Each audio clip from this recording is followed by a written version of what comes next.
la aceptación en personas con cardiodesfibrilador. Esta es una revisión integrativa que se hizo parte de la investigación doctoral que tiene que ver con una intervención de enfermería para estos pacientes. Entonces, contarles un poco sobre de dónde pues, nos surge el interés de hablar de aceptación de dispositivos. Entonces, contarles que en el mundo, pues 17 millones de personas mueren a causa de una enfermedad cardiovascular, y la primera causa de muerte de la enfermedad cardiovascular es las isquemias cardíacas y las arritmias cardíacas, ¿sí? Eso hace que sea un problema de salud pública hoy en día. Generalmente nuestros pacientes cardíacos generan arritmias a mediano y a largo plazo. Entonces tenemos pacientes con bloqueos, con arritmias ventriculares, que hacen que este corazón se vaya disfuncionando cada vez más y ocasionen estas muertes. Otro aspecto relevante que nos suscita acá es el aumento en la esperanza de vida. En nuestro país, por ejemplo, en Colombia, ha aumentado 9 años, que es un país en desarrollo, y esto hace que cada vez tengamos personas más longevas para la atención en salud. Esto es un factor determinante para el desarrollo de las arritmias cardíacas que se han definido como que hay un factor que se relaciona con la edad para la presencia de estas arritmias. Las personas con mayores de 65 años tienen un mayor riesgo de presentar arritmias cardíacas y esto se incrementa con la edad. Entonces, eso nos lleva a tener pacientes con mayor probabilidad de presentar estos eventos arrítmicos.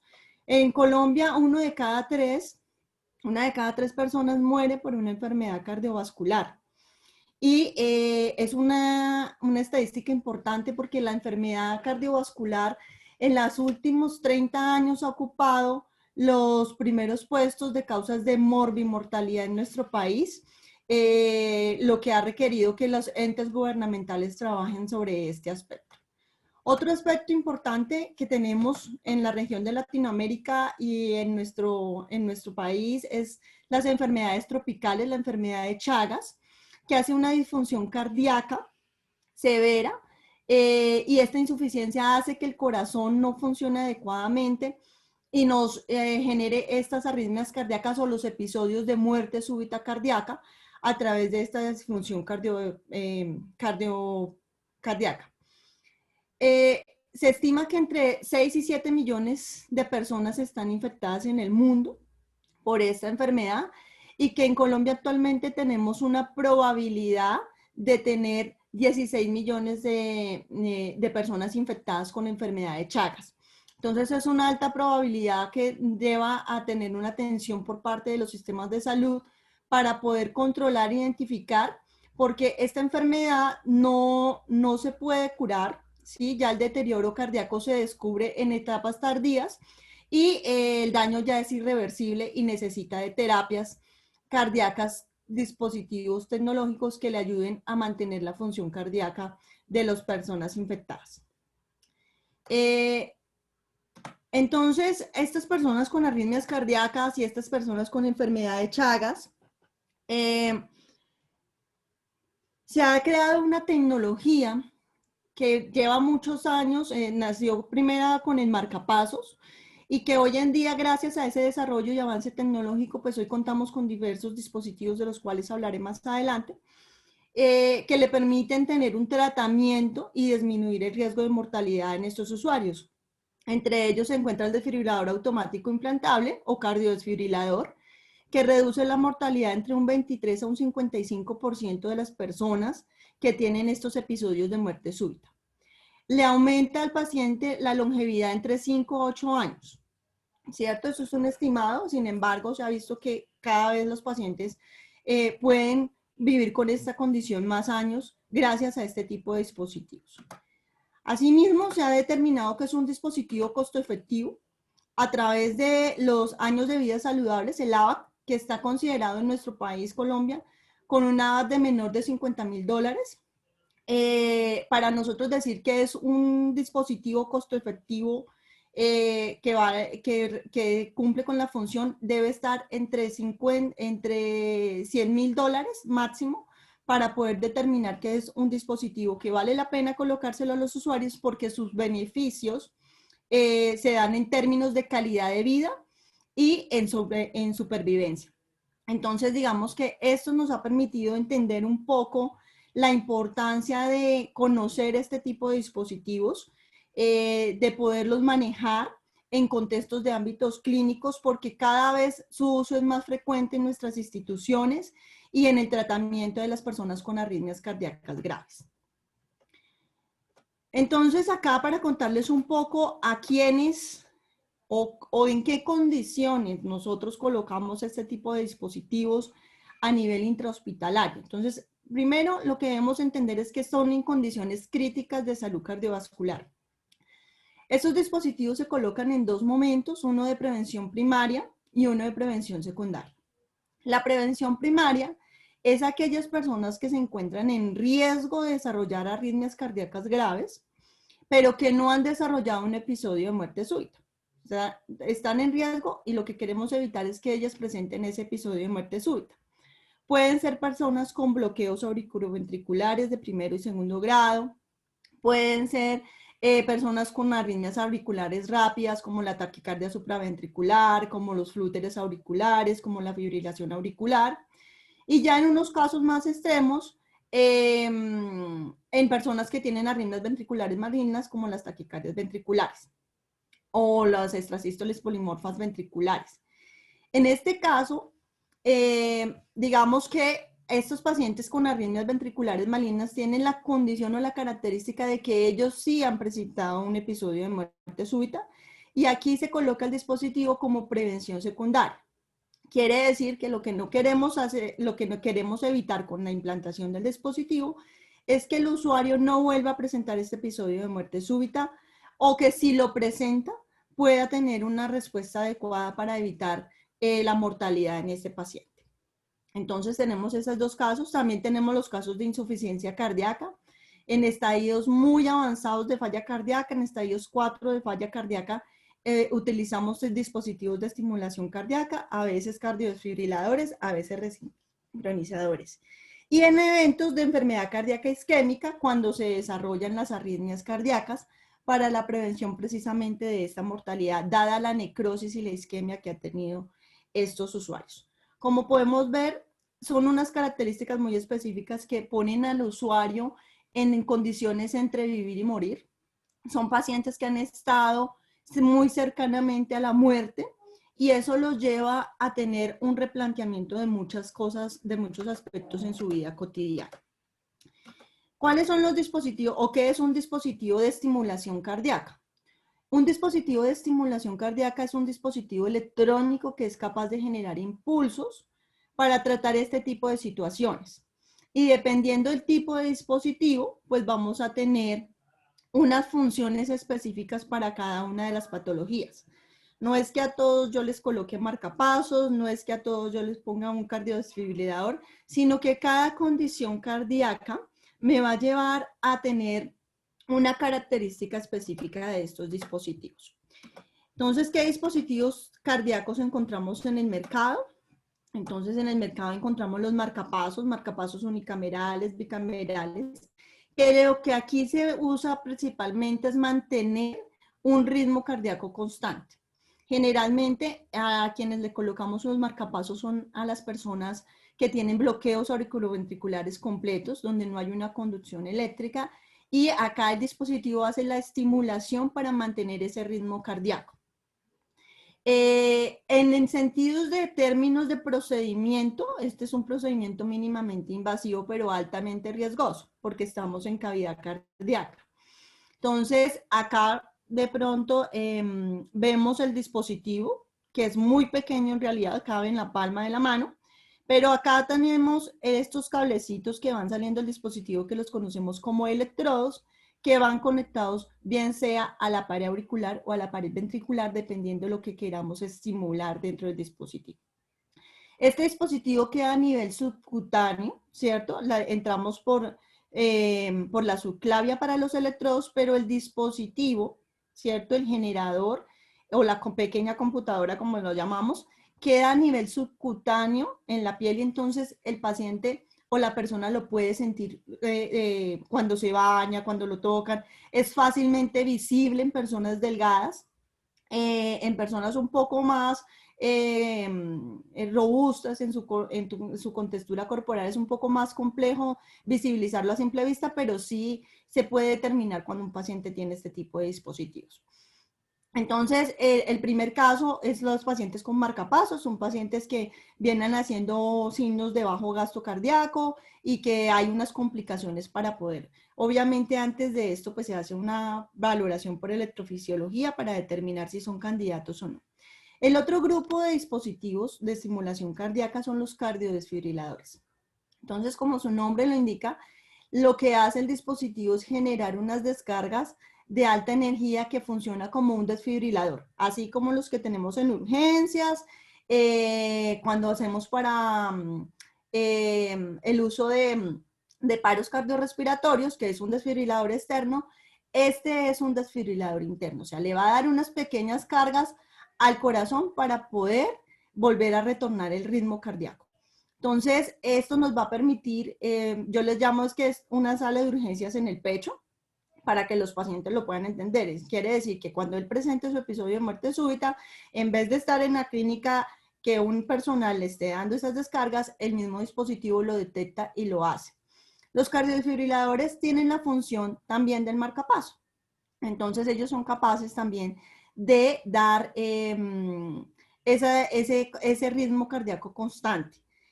Y asimismo también los cardiodesfibriladores pueden hacer la cardioversión. La cardioversión es una descarga de menor voltaje para que el corazón retorne a su ritmo. Generalmente cuando un paciente presenta una taquicardia supraventricular, él la detecta y le administra una descarga pequeña para que él vuelva a su ritmo normal. Yo normalmente les digo a los pacientes o lo que trabajamos en la intervención es que la cardioversión es como el regaño que le hace la mamá a uno. Mire que se está portando mal y si no se porta bien, la voy a castigar. Y la desfibrilación, pues ya es el castigo como tal, la quitada del tal televisor, la palmadita en la nalga, como lo quieran llamar, que ya es un tratamiento un poco más severo. Eso es los cardiodesfibriladores. Los cardioresincronizadores tienen las mismas funciones que tienen los dos anteriores, ¿cierto? Tiene un marcapasos, tiene la posibilidad de cardioversión y de desfibrilar, pero asimismo también su nombre se da en la parte de la sincronización. La sincronización cardíaca es esa capacidad de estimular las cavidades auriculares y ventriculares para que el corazón pueda hacer ese bombeo simultáneo de que abrimos las aurículas, cerramos los ventrículos. Esa capacidad se pierde sobre todo en pacientes que tienen insuficiencias cardíacas o cardiopatías isquémicas, donde las cavidades se han dilatado tanto que se pierde esa disociación, especialmente las cavidades ventriculares, que hay una hipertrofia ventricular y entonces hay una disociación, no se abren ni se cierran adecuadamente. Y eso hace que el paciente no tenga el gasto cardíaco adecuado para mantener las funciones vitales de su organismo. De esta manera, entonces, el dispositivo lo que hace es una estimulación constante para poder mantener esa sincronía entre aurículas y ventrículos que le permitan mantener un flujo coronario y sanguíneo funcional para que la persona pueda mantener. Digamos que estos cardioresincronizadores son para esas personas que ya están en estadios 4 de clasificación de la AHA, en disnea, y esto ha mostrado que mejora la calidad de vida porque mejora los síntomas de bajo gasto cardíaco. Entonces, ese es un tipo de dispositivos. Y el otro es el de solo la resincronización cardíaca. Los resincronizadores cardíacos solo tienen esta función de asociar los movimientos cardíacos, pero no tienen ninguna de las funciones de marcapaso, ni desfibrilación, ni cardioversión, y se utilizan en ciertos casos específicos donde no está presente este riesgo de muerte súbita cardíaca. Y finalmente, un dispositivo que no es de estimulación cardíaca, pero que sí es un dispositivo cardíaco, es el monitor de eventos, que también tiene una implantación subcutánea, que le permite detectar arritmias solo vigila cómo es el comportamiento electrocardiográfico del corazón para detectar arritmias que no son fácilmente diagnosticables, que no salen en el electrocardiograma, que no salen en los estudios electrofisiológicos, sino que se asocian en diferentes formas. Entonces, este monitor vigila las 24 horas y después se monitoriza en las consultas para poder determinar si se detectaron los eventos arrítmicos y poder diagnosticar los usuarios. Generalmente se implantan en usuarios que son de difícil diagnóstico en arritmias cardíacas. Bueno, entonces una vez conocido de qué estamos hablando, que son los dispositivos de estimulación cardíaca, habla un poquito del tecnicismo, de lo que significa en la parte clínica y a quienes se les administra, y ahondando un poquito en el cardiodesfibrilador, como les mencioné, esa cercanía a la muerte que tienen los usuarios, primero los lleva a un miedo a la muerte, ¿cierto? La sienten más cercana, la sienten más inminente. Eso les lleva a las personas a tener un replanteamiento de sus prioridades, especialmente en esos usuarios que ya han tenido un episodio de muerte súbita, pues ellos ya sienten como que necesitan cambiar que lo que están haciendo en su vida, qué es lo que han hecho, qué es lo que realmente vale la pena. Empiezan a vivir más intensamente, ¿sí? Y no más con la decisión cuando el médico le dice a uno, debo colocarle un cardiodesfibrilador porque usted está en riesgo de morir, ya él ahí, desde ahí la persona tiene unas sensaciones y toda una generación de síntomas psicológicos y sociales frente a lo desconocido, ¿sí? Empieza a sentir decisiones dicotómicas entre vivir y morir, ¿cierto? Si me lo pongo, voy a tener unas condiciones que no tengo claras que son, ¿cierto? Pero a su vez también eso no me evita el riesgo de que yo, no es porque yo me coloque el dispositivo, no voy a morir. Finalmente voy a morir, ¿cierto? Porque si mi corazón deja de funcionar, no hay dispositivo tecnológico que pueda mantener. Entonces, si me lo coloco, finalmente voy a morir, pero si no me lo coloco, también. Entonces, esas decisiones en que no saben si es bueno, si es malo, llevan al usuario a tener sentimientos de rabia, de ira, de temor, de incertidumbre, de estrés, ¿cierto? Que se agudizan generalmente porque no damos una información adecuada a nuestros usuarios. Los tiempos en los sistemas de salud son cortos. A veces el personal de salud no está preparado, no conoce los dispositivos y entonces sencillamente le dicen, no, es que usted se lo tiene que poner. Y pues cuando a uno le dicen así, pues realmente uno dice, bueno, pero ¿por qué me lo tengo que poner? Pues si finalmente me voy a morir, ¿cierto?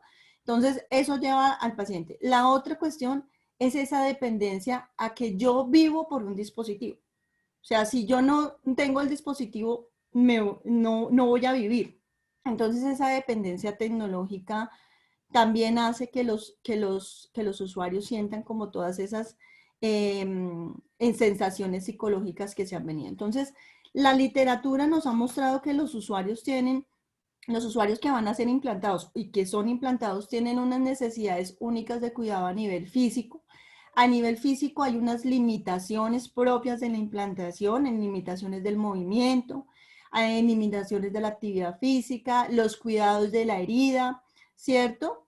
La imagen corporal es muy importante, como les decía, si yo tengo una camisa como la que tengo hoy puesta, pues no se va a notar, pero si yo voy a la playa con mi traje de baño o voy a la piscina, sí lo van a notar y ese qué dirán, ¿no? Afecta mucho a las personas. Los roles también cambian, ¿cierto? Hay algunos trabajos que son de vigilancia y no se pueden continuar por tener este tipo de dispositivos. Entonces, hay unas necesidades a nivel físico, hay unas necesidades a nivel psicológico, ya abordé un poco de cuáles podrían ser esas necesidades, y hay unas necesidades sociales, a nivel de la familia también se viven algunos aspectos de dependencia, ¿cierto? De pérdida de la autonomía, que pueden ahondar más en estas necesidades de cuidado. Y esas necesidades de cuidado pues tienen unas respuestas humanas.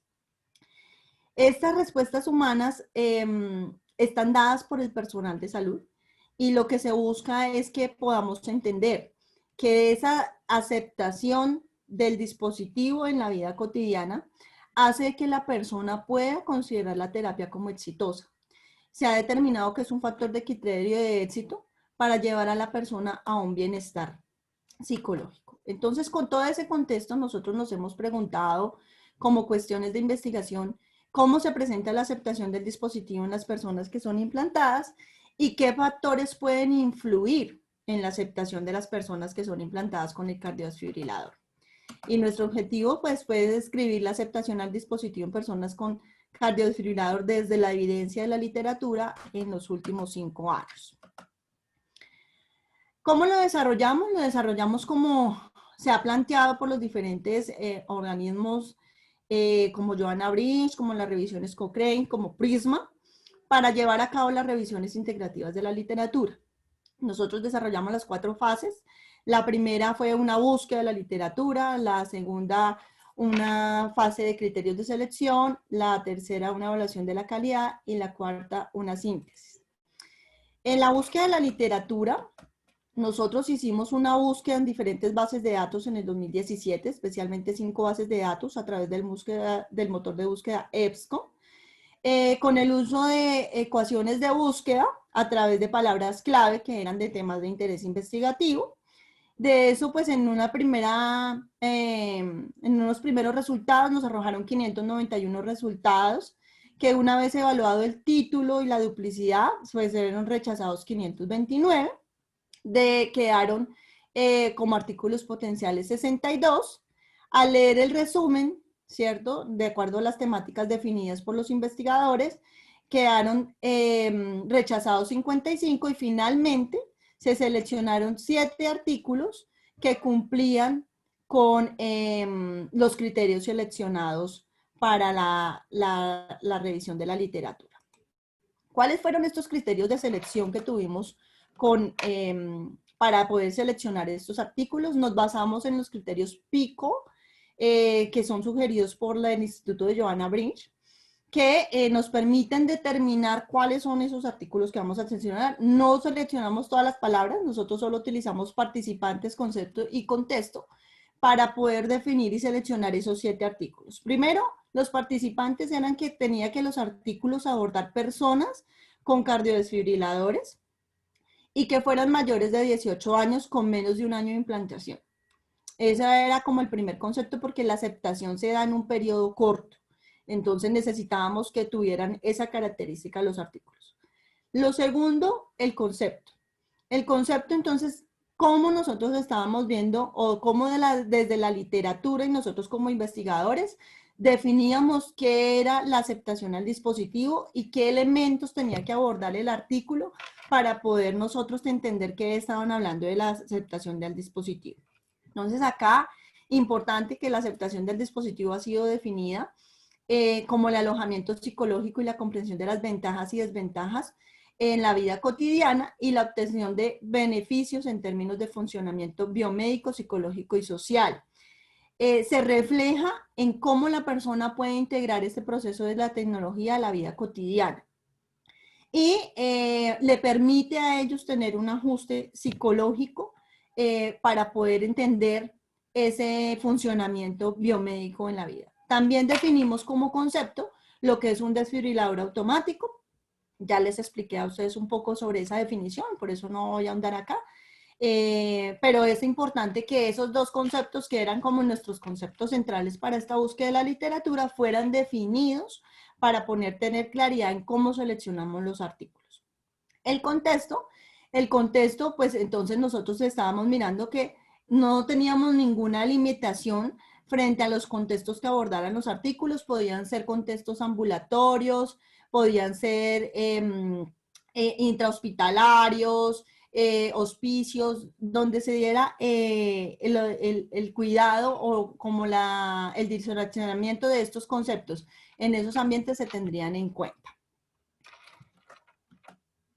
El siguiente paso, entonces, tiene que ver con la evaluación de la calidad metodológica de los artículos. Hoy en día tenemos tantas publicaciones que se dan en las revistas que debemos ser selectivos y aprender a identificar qué artículos tienen la calidad científica. En muchas ocasiones hemos escuchado como las mafias o los bambalines detrás de las publicaciones, que si yo pago entonces me publican, y entonces eso ha llevado a cuestionarnos la calidad metodológica de los artículos. Cuando hacemos revisiones integrativas o revisiones sistemáticas es importantísimo que nosotros como autores podamos definir cómo establecimos la calidad metodológica de los artículos, porque como ya vimos, los criterios de selección de PICO nos permiten es orientar hacia el objeto que nosotros queremos seleccionar la literatura. Pero una vez que hemos seleccionado cómo, nosotros somos capaces de decir efectivamente ese artículo lleva una rigurosidad científica y los resultados pueden ser considerados como válidos dentro de un contexto científico para nosotros sintetizar una literatura que le permita a los usuarios poder decir esa literatura es realmente válida y es realmente lógico lo que se está presentando dentro de ese contexto. Entonces, para la evaluación de la calidad metodológica de los artículos seleccionados, lo que se hizo fue hacer una evaluación a través de las herramientas CASPE, de acuerdo a la metodología del estudio, y digamos que en las herramientas metodológicas CASPE, pues no están todas las metodologías abordadas, y en las metodologías que no abordaba CASPE, pues utilizamos los checklists de Joanna Brin, que también nos permite tener esas metodologías dentro de poder evaluar las otras metodologías que no están. Entonces utilizamos estas dos herramientas. Son herramientas bastante fáciles de aplicar. Se dividen en preguntas sobre el rigor metodológico y en algunos tienen, en algunos no, en casi todos tienen 10 preguntas para evaluar. Y en este sentido, los autores para determinar la calidad científica de esos artículos que íbamos a seleccionar, dijimos que los que tuvieran un puntaje mayor de 7 serían tenidos en cuenta para esta revisión metodológica. Esto también fue como un criterio de corroboración de lo que habíamos seleccionado. Se le aplicaron a los 7 estudios que habían quedado, en los cuales todos tuvieron puntaje superior a 7 para poder continuar con lo que se llama la síntesis de los resultados. Finalmente, una vez hecho todo este proceso de búsqueda, selección y evaluación de la calidad metodológica de los artículos, pues pasamos a la interpretación, a los resultados de esos artículos frente a lo que es la aceptación al dispositivo. De eso nos arrojaron 3 categorías importantes que se asocian con la aceptación al dispositivo. La primera categoría fue el uso de la tecnología y la aceptación. Frente a esto, pues el uso de la tecnología nos llamó mucho la atención frente a que hoy en día, gracias a los avances tecnológicos, la implementación de tecnologías en la vida cotidiana es más frecuente de lo que nosotros vemos y está dado en distintas formas. Aquí lo que vemos es que la tecnología en términos biomédicos se usa para mejorar las capacidades innatas, ¿cierto? O para curar discapacidades físicas. Entonces tenemos tecnologías, uno se imagina por allá la aplicación y eso, no, resulta que por ejemplo una prótesis para curar una fractura es una tecnología, ¿cierto?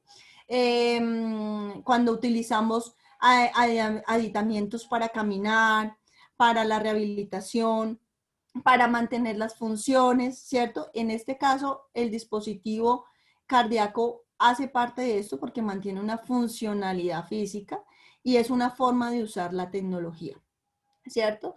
Este concepto de uso cotidiano de la tecnología hace que tengamos la percepción, se apoya en que la sociedad hoy en día ve que la percepción de que el cuerpo es modificable, ¿cierto? Entonces no me gusta la nariz, me la cambio. No me gusta el gordito, me lo cambio. Entonces, esa percepción de que nuestro cuerpo es modificable es el que le permite tener un uso más frecuente de la tecnología dentro de nuestros procesos cotidianos. Aquí entonces vamos a ver que también esto se asocia con lo que la sociedad entiende como tecnología y como la funcionalidad que ellos le ven para que ese uso frecuente de la tecnología se dé. En este término también se pudo detectar en los estudios que la dependencia tecnológica es una paradoja de logro en el avance de la atención médica. ¿Esto qué quiere decir? Las personas pueden entender como la dependencia tecnológica como algo positivo, ¿cierto? No, es que gracias a esto yo vivo, gracias a esto puedo seguir compartiendo con mi familia, gracias a esto puedo caminar, gracias a esto manejo el dolor, ¿sí? Pero también pueden verlo como una manera negativa en que si no tengo esto, ¿qué pasaría? ¿Cierto? Entonces no, si yo no tengo esto, no puedo caminar. Si yo no tengo esto, no puedo realizar mi actividad laboral. Si yo no tengo esto, no tengo vida cotidiana. ¿Mm? Por eso lo mencionan como una paradoja, porque puede tener tanto de positivo dependiendo de la percepción de las personas y de la utilidad que le den a la tecnología en ese momento específico. Las personas deben adaptarse simultáneamente, en el caso de los cardiofibriladores, no solo a la tecnología, ¿cierto? A cómo funciona el aparato, sino también al riesgo de que presente una arritmia. Las personas no dejan de sentir la sintomatología de las palpitaciones, del bajo gasto, sino que adicional de que ya sentían eso, pues ahora es cómo funciona el dispositivo. Y generalmente eso no se lo comentan el personal de salud a las personas, porque primero nosotros no lo hemos vivido y segundo desconocemos en muchas ocasiones qué es lo que sucede. Entonces, esa adaptación simultánea a mi nueva tecnología, a la tecnología y también a mi nuevo vivir y a mi condición médica, también hace que yo le dé una valoración a ese uso de esa tecnología que tengo en esto. El otro concepto que se abordó acá fue la aceptación, ¿cierto? Entonces, aquí en los artículos que se sintetizó, lo primero de entender es que hay unas preocupaciones específicas de estos usuarios, como yo ya les mencioné previamente, y que esas preocupaciones específicas se te asocian con el miedo a lo desconocido, con el miedo a la descarga del dispositivo, con el impacto del dispositivo en la vida cotidiana, que yo deje o no haga otros tipos de actividades. Y generalmente cuando las personas no se adaptan, no aceptan adecuadamente el dispositivo, pues no logran adaptarse a él ni tener una vida cotidiana normal. Eh, los artículos nos mencionan que en general las personas consideran de manera positiva su dispositivo, les parece que es útil y que les va a beneficiar en su vida cotidiana y eso hace que experimenten bajos niveles de angustia. Sin embargo, hay un pequeño porcentaje que experimenta de entre el 35 y el 50, del 45% experimenta angustia psicológica y eso hace que no logren obtener todo el beneficio de la tecnología.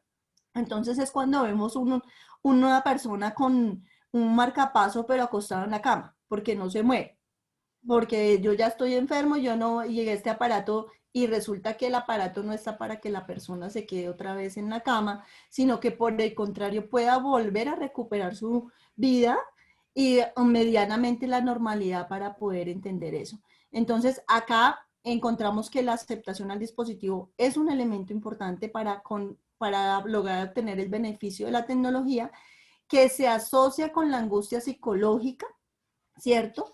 Que hay unos aspectos importantes que se pueden dar si yo mejoro la salud psicológica de las personas y que esta aceptación puede ser observada a través de la percepción, comprensión y entendimiento que tiene el paciente del dispositivo, que ha sido un elemento importante. La segunda categoría son los factores que influyen en la aceptación del dispositivo. Entonces, hay algunos factores que son protectores, otros que son de riesgo, ¿cierto? Acá tenemos la validación social como la norma social. Entonces es que cómo la sociedad en general acepta este tipo de tecnologías, ¿no? Entonces, cómo mis amigos, cómo mi familia, cómo mi personal del trabajo ve esa tecnología, ¿cierto? Entonces acá vamos a hablar más allá del término del cardiodesfibrilador, es en la cotidianidad, ¿cierto? Si nosotros, por ejemplo, tenemos, las personas vieran frecuentemente el uso de las prótesis, ¿cierto? Como los bastones y eso, pues la gente lo ve como algo normal. Ah, no, sí, claro, le sirve para caminar y todo eso. Pero cuando usted ve un dispositivo como el cardiodesfibrilador, como eso, entonces las personas dicen, uy, no, primero no saben qué es y segundo, lo consideran y lo asocian como algo grave. Entonces, eso lleva a que la validación o lo que las personas piensan aumenten esa sensación positiva o negativa del desfibrilador. Por eso es tan importante que en el contexto se pueda educar a todas las personas para mirar cuál es la utilidad de ese dispositivo, en qué va a beneficiar a la persona para que logren ayudar a que lo vea de manera positiva, porque en la medida en que la validación social se dé, va a tener una mejor aceptación las personas. Las actitudes frente al uso del dispositivo. El que usa gafas. Ay, pero qué pereza usar las gafas. No, es que yo me las pongo solo cuando leo. Entonces, esa misma actitud que yo tengo hacia la tecnología también me va a mirar si por el contrario digo, no, es que yo sin las gafas no puedo ver, ¿cierto? Yo veo totalmente borroso y para mí son muy importantes, pues yo las voy a usar todo el tiempo, ¿sí? Entonces, esa actitud que yo tome frente al uso del dispositivo y a lo que hace por mí, también influye de manera positiva o negativa frente a la aceptación del dispositivo en la vida cotidiana. Hay algunos factores psicológicos como la ansiedad, la depresión y la personalidad tipo D, que hacen que yo tenga un menor nivel de aceptación, ¿cierto? Porque son condiciones previas que nos hacen ya tener una percepción negativa hacia el uso de la tecnología. Y digamos que estos son, o sea, una persona que es ansiosa, pues generalmente va a tener una mayor percepción de negatividad frente a los nuevos cambios o los procesos de cambio. Lo mismo una persona depresiva. Y las características de la personalidad tipo D hacen también que no tenga esa aceptación. La edad de la persona implantada. Acá encontramos en los estudios que las personas jóvenes ven de manera negativa la implantación del dispositivo porque ven en él una mayor limitación en su funcionalidad y debido a los controles, a los recambios del dispositivo por la batería, pues eso hace que sea cada vez más prolongado un proceso crónico y eso hace que ellos tengan una menor aceptación a ese dispositivo porque hay un gran cambio en su cotidianidad. Y los estudios reportaron que en las personas de edad avanzada, ¿cierto? En los adultos mayores de 65 años, pues ellos ya lo ven de manera positiva porque es una forma de prolongar, de supervivir. Digamos que hay un agradecimiento a esa tecnología para poder continuar con la vida. Entonces acá en la edad se ha considerado un factor protector en edades avanzadas, pero un factor de riesgo en edades tempranas para la aceptación del dispositivo. Los factores como la espiritualidad y el apoyo social también ha sido un rol, ha sido un factor que puede ser eh, protector. La espiritualidad, ese acercamiento a que hay un ser superior, a que hay una razón en la vida para poder tener este tipo de condición y este tipo de oportunidad en el tratamiento, hacen que sea un factor protector para los usuarios con cardiodesfibrilador. El apoyo social también juega de manera dicotómica, ¿cierto? Puede ser positivo en la manera que me permitan tener autonomía, en que me permitan tener independencia, en que me permitan ver de manera positiva el dispositivo, en que me ayuden a esas limitaciones que yo tengo, poderlas superar y poderlas organizar de mejor manera. Pero lo vemos de manera negativa cuando esas familias son sobreprotectoras, ¿cierto? Por esa cercanía familiar, entonces la persona pierde autonomía, pierde independencia, entonces el que no dejan hacer nada, el que no lo dejan mirar, el que no lo dejan hablar con los amigos, y eso hace que sea un factor negativo para que la persona acepte su nueva condición con el dispositivo. Un aspecto importante que generalmente no hablamos o que no se encuentra, y este fue un hallazgo importante en esta revisión, es que el apoyo constructivo de los profesionales de salud fue como un factor protector dentro de los pacientes para la aceptación del dispositivo.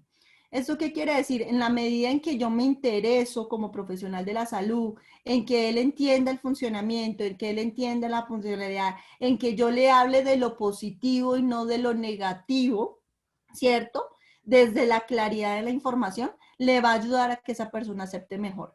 En que yo tenga un apoyo constante y una orientación adecuada, eso hace que la persona acepte mejor. Entonces, acá se encontró como un factor protector siempre y cuando se dé de la manera adecuada. O también como un factor negativo en la medida en que el profesional no se interesa por las necesidades del usuario ni por solventarle las dudas que tiene frente a este uso. Y finalmente, un factor importantísimo en la aceptación es la comprensión y conocimiento del cardiodesfibrilador en su funcionamiento biomédico, ¿sí? En que me expliquen detalladamente por qué, para qué, cómo funciona, qué es lo que yo puedo esperar y en qué momento para que la persona se vaya construyendo una imagen dentro de su proceso de enfermedad y pueda ir adquiriendo las habilidades que le permiten manejar ese tipo de dispositivos en la vida cotidiana. Y la última categoría fueron las estrategias para mejorar la aceptación del dispositivo. Estas estrategias encontramos que uno de los elementos importantes es mejorar la calidad de la comunicación con las personas implantadas, considerar los factores afectivos, ¿cierto? Y así como la norma social, o sea, cómo ve el otro mi dispositivo. Y hay algunos programas psicoterapéuticos que se han venido desarrollando desde enfermería y con un trabajo interdisciplinario como las terapias cognitivo-conductual que me disminuyen esa angustia psicológica en los usuarios, así como la participación de grupos de apoyo, tanto físicos, hoy en día como existen grupos de apoyo en línea, los usuarios a veces lo ven con buenos porque está disponible todo el tiempo, porque hay otras personas que comentan las mismas situaciones, las mismas preocupaciones, y eso hace que puedan consultar de manera frecuente personas que tienen la misma condición.